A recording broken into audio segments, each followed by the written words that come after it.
I stand on my parents' porch, arms weighed down with carefully wrapped gifts, the December air biting at my cheeks. 2 hours of holiday traffic, all worth it for this moment. To see their faces when they unwrap the art book Dad had mentioned last spring, or the cashmere scarf Mom admired during our October window shopping trip. My heart races as the porch light flickers on. The door swings open. Mom appears, her frame filling the doorway instead of welcoming me inside. Something in her expression makes my smile falter. Elena. Her voice carries none of the warmth I'd anticipated. This might not be the best year for you to join us. The shopping bag in my left hand slips slightly before I catch it. What? Behind her, Marcus emerges in the hallway, arms folded. My brother's eyes harden the second they meet mine. This isn't the place for people who only show up when it's convenient. My mouth opens, but no words form. Through the doorway, I catch a glimpse of the dining room table already dressed with the good china. The Christmas tree glowing softly in the corner, decorations I'd helped put up every year since I was tall enough to reach. I don't understand, I manage at last. We spoke just last week. You confirmed my arrival time. Mom's gaze falls to the welcome mat. Things change, sweetheart. Only 2 months ago, Dad called, panicked over a property tax bill higher than expected. I paid it without hesitation, as I had countless times before. When the county assessment turned out to be wrong, I spent 3 hours untangling it over the phone. And now, they couldn't even invite me in from the cold. What did I do wrong? I ask, voice steadier than my heart. Mom lifts her shoulders in a faint shrug. You've been distant. Wrapped up in yourself with this new life of yours. Must be nice. Marcus steps forward, his tone sharp. Buying yourself some fancy condo while the rest of us struggle. The accusation stings like a slap. I think of the late nights at work, the overtime projects I picked up to cover his son's medical bills last spring. The vacation I cancelled when Marcus called with yet another emergency. My trembling stops, clarity rushing in. Okay, I say quietly. Just that. No argument, no tears. I turn, still holding the packages, and walk back to my car with slow, deliberate steps. No stumbling. No rushing. They won't see me break. Behind me, I hear Mom's wavering voice. Elena. I don't look back. From the corner of my eye, I catch Dad's silhouette in the hallway. He doesn't call out. Doesn't step onto the porch. Just stands there, silent, eyes sliding away when I glance back. The gifts feel heavier as I place them carefully in the trunk, each one chosen with such thought, such hope.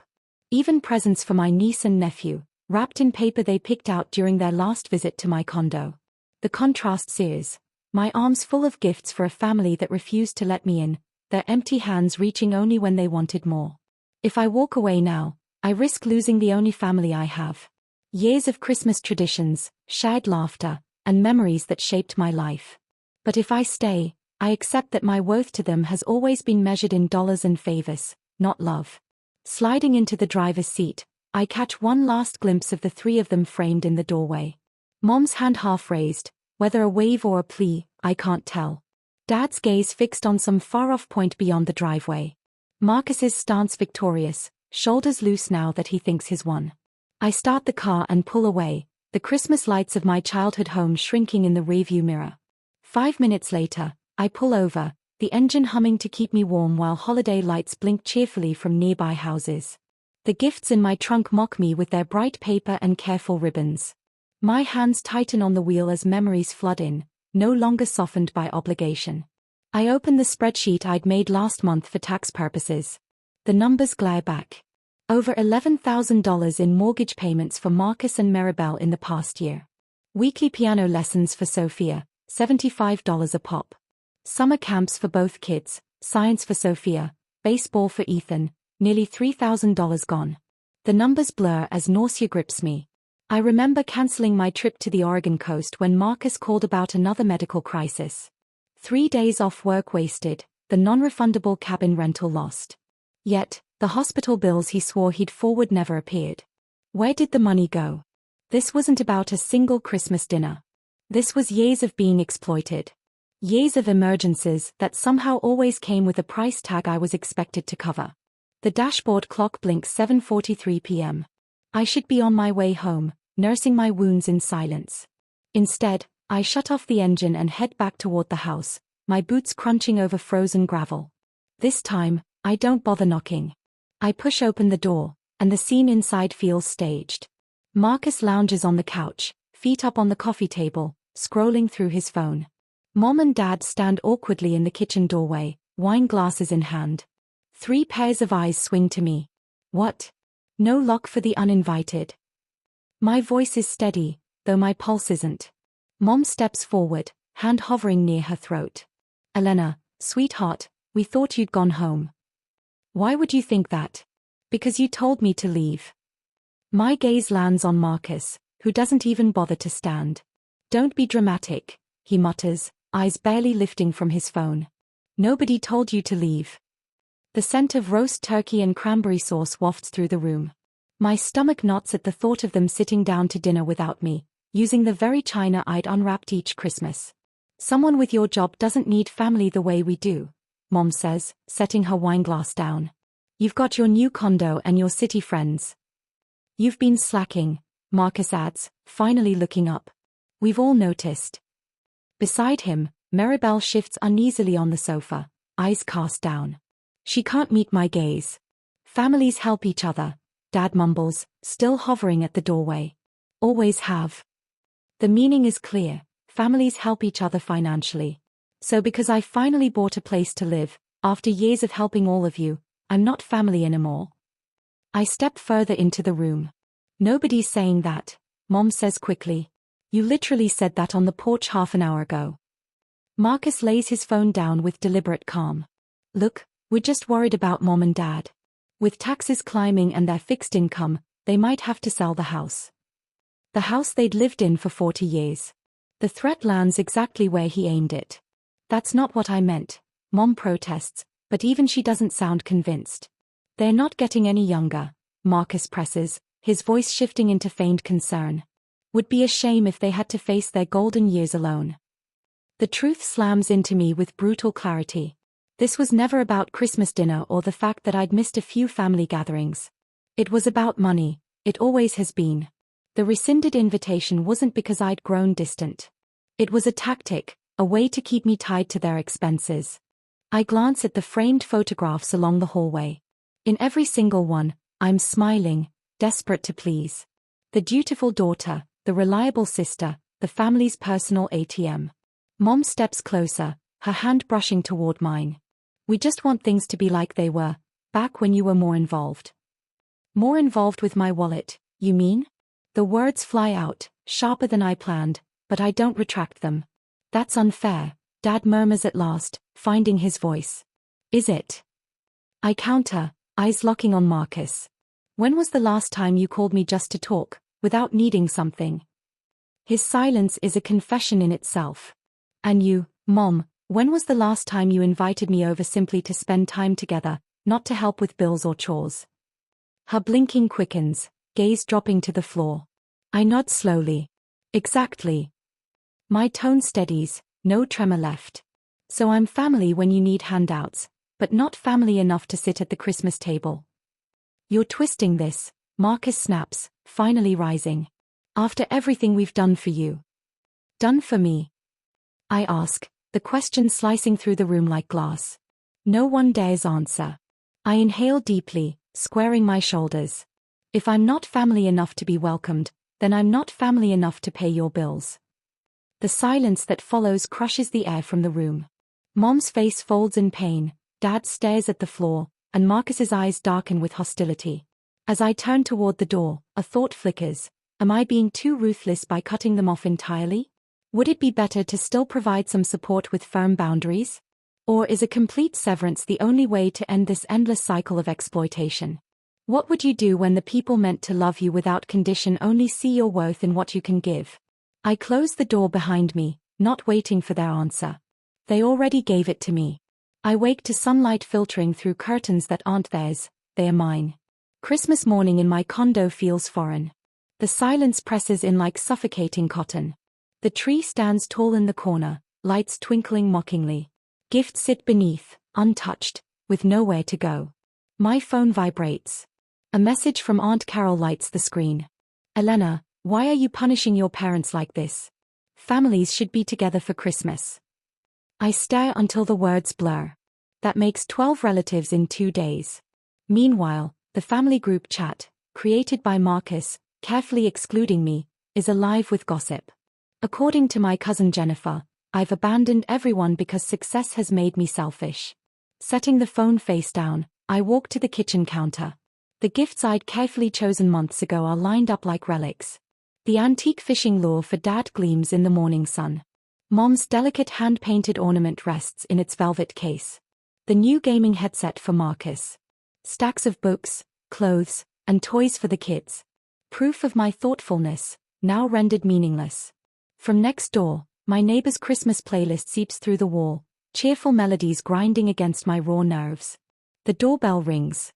I find a holiday card in the mailbox, my niece's handwriting instantly recognizable.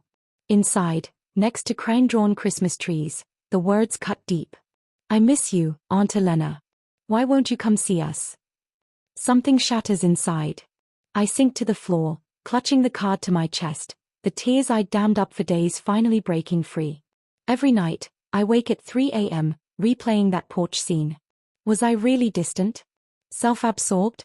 I search through memory after memory, weekends lost to their house repairs, vacations cancelled for family emergencies, late nights spent picking up extra work to cover Marcus's latest crisis. You've become selfish, wrapped up in your own life, Mom had said. But last spring, when Marcus begged for help with his son's hospital bills, I cancelled a trip to Vancouver and took on a brutal rush project. When their basement flooded in August, I was the one driving down at midnight, paying for repairs. When October's property tax deadline hit, I handled it all. Eventually, I sit at my desk, compiling a spreadsheet. Line after line, I record the financial rescues, mortgage payments when Marcus was unemployed, kids' summer camps, piano lessons, dental emergencies. The list stretches back 7 years, more than $35,000. The morning after Christmas, Rachel from work calls. My sister's visiting for New Year's Eve. Want to join us for dinner? I'm fine, I lie, though the words sting. I know, she replies gently. But no one should spend the holidays alone. Her kindness nearly undoes me. Thanks. I might. Tuesday brings another blow. My bank manager calls. Miss Hartley, I wanted to notify you, someone attempted to access your accounts yesterday, claiming family authorization. My stomach drops. Was it Marcus? I can't disclose that, he replies. But we denied access. You may want to update your security. Later, through a friend at the bank, I discover Marcus has been spreading rumors about my supposed mental health struggles, to justify why I've cut the family off. The betrayal knocks the air from my lungs. I add one more column to my spreadsheet, consequences. 3 days after Christmas, a message flashes on my phone. I'm sorry for what happened, writes Maribel. I didn't agree with it. The kids miss you so much. Her words, sincere, unpolished, bring tears to my eyes. The first glimmer of genuine connection I've felt in weeks. I respond right away. I miss them too. This was never about the kids. I know, Maribel replies almost instantly. It never was. The pounding on my door jolts me awake Sunday morning. Through the peephole, Marcus's distorted face looms back at me. Against my better judgment, I unlatch the door. He barges inside without waiting for an invitation, fury radiating off him. What the hell do you think you're doing? He snaps. I was asleep. It's 7:30 on a Sunday, I answer coolly. Stop pretending innocence. You're tearing this family apart. I fold my arms across my chest. Really? From my condo, alone, without speaking to any of you. Maribel's been acting strange. Mom won't stop asking questions about money. And this is how you repay us? After everything we've done for you? By abandoning your own family. The accusation dangles heavy in the air. And then, inside me, something shifts, a quiet click, like a lock releasing. What exactly have you done for me, Marcus? Go on. Name one thing. His face reddens. We're your family. We've always been there. When? I press. Tell me when. Because I can give you a list of hundreds of times I've been there for you. Thousands of dollars. Endless hours. You think you're so perfect, he spits. I think you should leave, I reply, my voice steadier than I expected. And don't come back. His eyes widen. I've never spoken to him this way before. He steps closer, but I don't move. You'll regret this, he hisses. When mom and dad need help, don't expect me to pick up the slack. I grip the door handle, holding it open, my hands steady as stone. Goodbye, Marcus. Moments after he storms out, my neighbor Tom knocks gently. Everything okay? I heard shouting. When I explain, he offers to help set up a security camera that very afternoon, just in case Marcus returns. These wireless ones are simple, he says. The kindness hits me harder than I expect. It's what I've been missing, people who give without demanding payment in return. Rachel's New Year's dinner feels like a step into another life. The conversation flows, laughter comes easy, and nobody is calculating what I owe them. You seem lighter tonight, Rachel says as we scrub dishes afterward. More at peace. I've made some decisions, I tell her. About what I will and won't accept from people anymore. The next morning, I change my phone number, keeping just one private line open with Maribel.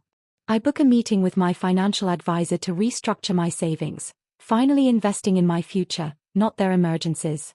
As January unfolds, my phone rings with an unfamiliar number. I nearly let it go to voicemail, but instinct makes me answer. Elena Hartley? This is Alan Prescott. I'm Maribel's lawyer. She asked me to reach out. I arrive at Hemlock Coffee 15 minutes early, portfolio in hand, months of bank statements, transaction logs, and the meticulous spreadsheet documenting every dollar I funneled into my family. The cafe is tucked away between a florist and an old bookshop, far from any place Marcus might spot me. Elena. A man in his 50s approaches, extending a hand. Alan Prescott. Thank you for meeting with me. His handshake is firm, his eyes both kind and calculating. Before he even sits, I slide the portfolio across the table. Every payment I've made to Marcus and Maribel. Mortgage help, medical bills, camps, piano lessons, amounts, dates, and what they were supposed to be for. $11,437 in the past 14 months alone. Alan flips through the records, eyebrows lifting. Very thorough. I'm a designer, I reply. Details are my livelihood. My hands curl around the coffee mug, stealing warmth. What exactly did Maribel discover? Alan exhales, removing his glasses. Marcus has maintained a separate checking account for years. She stumbled across it while gathering tax papers. He slides a folder toward me. She wanted me to show you these. Inside are bank statements from an account I've never seen before. My name appears again and again in the deposit column. He rerouted the money. I whisper, the floor tilting beneath me. Not all of it, Alan explains. Mortgage payments were covered. But the emergency dental work? That weekend coincided with hotel charges. The kids' summer camp? Half redirected to online gambling sites. My throat tightens as I follow the trail with my finger. The money I sent for Ella's piano recital dress, diverted to a Louis Vuitton purchase the same day. The betrayal sinks deeper, not just using me as a cash machine, but lying about every need. Maribel wanted you to know she had no idea, Alan continues gently. She's filing for separation. Her focus now is protecting herself and the children. I nod, speechless. She's safe. She is. And she's grateful for your support, even if Marcus redirected much of it. 3 days later, during a client call, my phone buzzes. This is the fraud department with First State Bank, the voice says. Someone attempted to access your accounts claiming family authorization. We blocked it, but wanted to verify. My chest constricts. Who was it? Marcus Hartley. He insisted you'd approved him years ago. After filing the fraud report, I sit at my kitchen counter, my hands shaking, not from fear, but rage. Marcus hadn't just cut me out of Christmas. He was actively trying to steal from me. The next morning, I march into the bank, spine straight, voice firm. I want to file a formal complaint for attempted account fraud, I tell the manager, sliding papers across her desk. And I need every account secured with the highest protocols. Her eyes widen as she reads. Of course, Ms. Hartley. We take this very seriously. She pauses. Your brother also holds several accounts with us. I'm aware, I say flatly. By the time I walk out, an official investigation is underway. A permanent record will follow Marcus, consequences he never imagined. When Alan later asks if I wish to press charges for misusing the funds I provided, I hesitate. Would dragging him into court bring me closure? Or would supporting Maribel and her kids in starting over be the true path forward? 2 weeks later, Alan calls again. I've compiled everything at no charge. The evidence of financial abuse is strong enough that you have options. Thank you, I say quietly, touched. Has Maribel shared anything else? She's turned over proof of transfers showing where your money went. His voice softens. She feels awful about Christmas. That evening, Rachel calls. The cabin's yours anytime you need it. Private, off the radar. Marcus won't know you're meeting her there. The generosity stirs something deep. This is what real care looks like, people offering help without strings attached. When I finally sit down with Maribel at Rachel's cabin, we talk for hours. We forge an unlikely alliance, united by one purpose: protecting her children from the toxic cycle of manipulation that has ruled our family for years. The very next afternoon, my phone lights up with my parents' number, a first since Christmas. My mother's voice is softer than I remember, hesitant, almost fragile. Elena, sweetheart, we miss you. Do you? I reply evenly, careful to keep my tone unreadable. Family should stay together in difficult times, she presses, the old guilt-laden script spilling out like second nature. Like at Christmas. I cut in. A long pause. Then my father chimes in. Marcus told us you refused to help with some important bills. We were disappointed. That's funny, I say, steady as stone, because I've seen Marcus's hidden accounts now, the ones where my so-called help actually ended up. The silence on the line stretches on so long I check if the call has dropped. Finally, my father's voice cuts through, sharp. What hidden accounts? 1 week later, my doorbell rings at precisely 6. The chime jolts me from my laptop, where spreadsheets glow across the screen. I peer through the peephole and freeze. 3 familiar figures stand outside. Mom, Dad, and Marcus. Mom balances a casserole dish. Dad clutches a small gift bag like a peace offering. Marcus's hands, conspicuously empty, are jammed deep into his pockets. For a moment, I consider ignoring them. But curiosity tugs harder. What's their latest move? Surprise, Mom says brightly when I open the door, her smile stretched thin, too wide. We brought dinner. Dad steps forward, his voice painted with forced warmth. Family should stand together, through good and bad. That's what your grandfather always believed. I let them in, watching how naturally they take over my space. Mom heads straight for the kitchen, opening cabinets without asking. Dad sinks into my favorite reading chair. Marcus stalks the room like a hawk, eyes darting to every corner, as though measuring my life against his own. We've missed you, darling, Mom calls from the kitchen as she rearranges my pantry. Things haven't been the same without you. Families always depended on one another, Dad adds, solemnly nodding. I cross my arms and watch the act play out. What's this really about? Marcus halts his pacing. His eyes find mine. I lost my job last week. There it is. The company's downsizing, he explains, his voice dipping into what he imagines passes as humility. I just need some help until I get back on my feet. He forces a laugh, but it falls flat in the heavy silence of my living room. Mom jumps in quickly. It's only temporary. Just until Marcus recovers. Dad sighs. And Maribel isn't making things easier. She's been stirring up trouble, accusing Marcus of things that aren't true. Marcus scowls, stepping closer. She exaggerates everything, Elena. You know how she gets. She's unstable, Mom whispers, as if Maribel might somehow hear her from states away. I walk calmly to my desk and retrieve a leather portfolio. For a moment, they freeze, their eyes flickering with relief, no doubt imagining I'm about to pull out a checkbook. I knew you'd come, I say, setting the portfolio on the coffee table. So I prepared something. I spread out my records, every dollar I've handed over these past years. Pages neatly organized, color-coded, and dated. $35,472, I state, tapping the figure at the bottom. That's how much I've given this family in just 3 years. Their faces remain unreadable. And this, I continue, sliding over Maribel's bank statements, shows hotel charges in Portland on days you claim to be at conferences in Seattle. Curious timing, especially since those charges align perfectly with the money I sent for your mortgage. Dad stares at the floor. Mom clutches her cardigan like it might hold her together. Marcus's face burns crimson. Where's Maribel? He explodes, his voice shaking. What lies has she been feeding you? Nothing but the truth, I answer calmly. I helped her and the children move to another state. They left yesterday.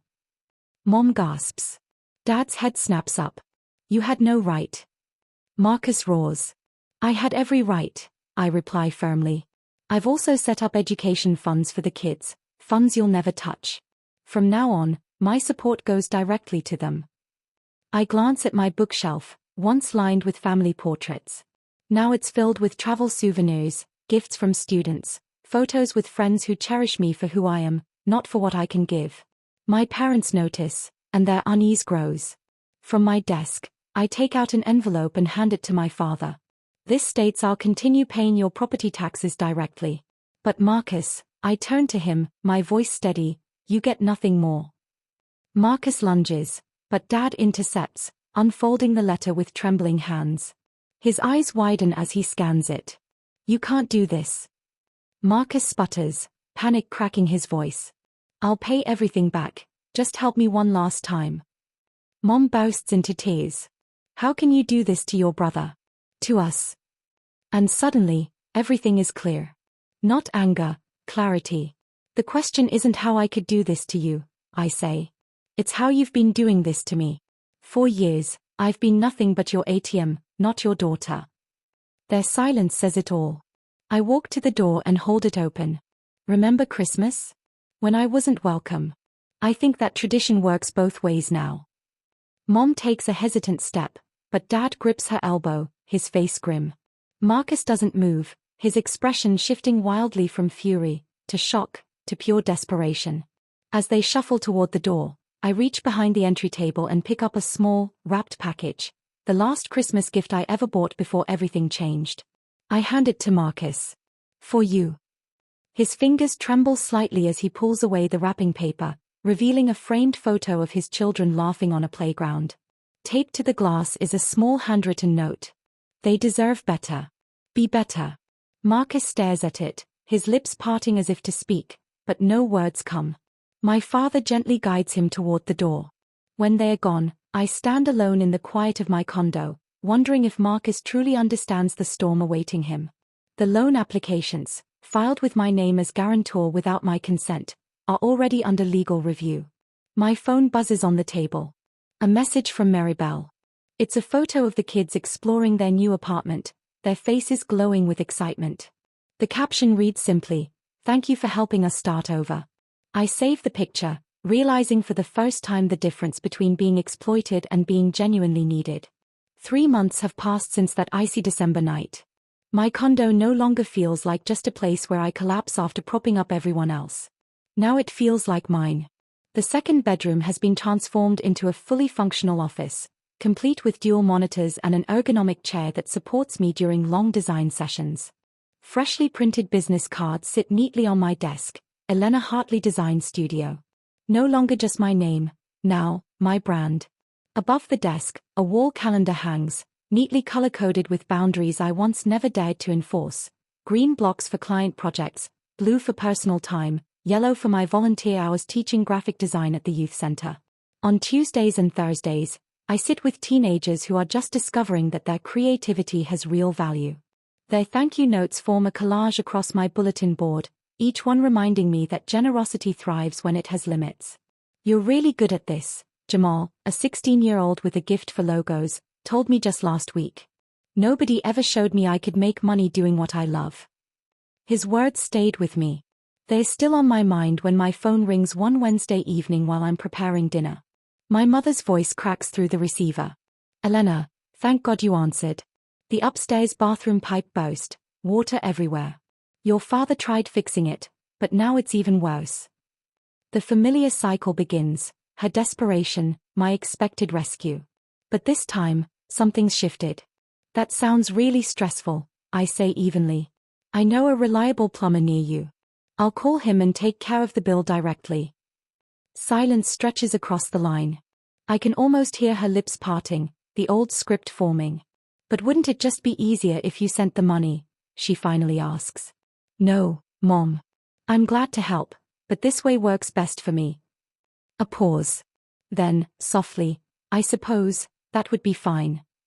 Her surprise is obvious. When I hang up, there's no tightness in my chest, no guilt clawing at me. Only calm certainty. I had given help, but on my terms. That Friday night, I host a small dinner. Rachel arrives first with a bottle of wine, followed by Tom from next door, and 2 women from my volunteer program. Conversation flows easily around my dining table. No eggshells, no unspoken expectations, no silent debts. Midway through the meal, Rachel lifts her glass. To chosen family, she says warmly. To the people who stand beside you without conditions. We clink glasses, and she leans closer, her eyes soft. You know what I've noticed? You shine brighter now that you've stopped dimming your light for them. Her words sink deep, settling into a place I hadn't realized was still tender. A week later, I finalize plans to visit Maribel and the kids this summer. The education trust one set up for them is now complete, ironclad, untouchable, and entirely theirs. During our monthly video calls, Lily shows me her science projects while Noah sings little songs he's learned in kindergarten. Their laughter feels lighter, freer, no longer shadowed by Marcus's looming presence. Tonight, I open the old spreadsheet I've maintained for years, family financial support still stamped across the top. I add one final line, the plumber's bill. Then I save it under a new name. Lessons learned. As I sort through the untouched Christmas gifts meant for my family, I pack them away, keeping only those for my niece and nephew. A question lingers in my mind. At what point does maintaining contact with toxic family cross into self-destruction? Or is there always merit in leaving the door open, even just a sliver? I close the box, the thought echoing in the silence. What would you have done, if you were me?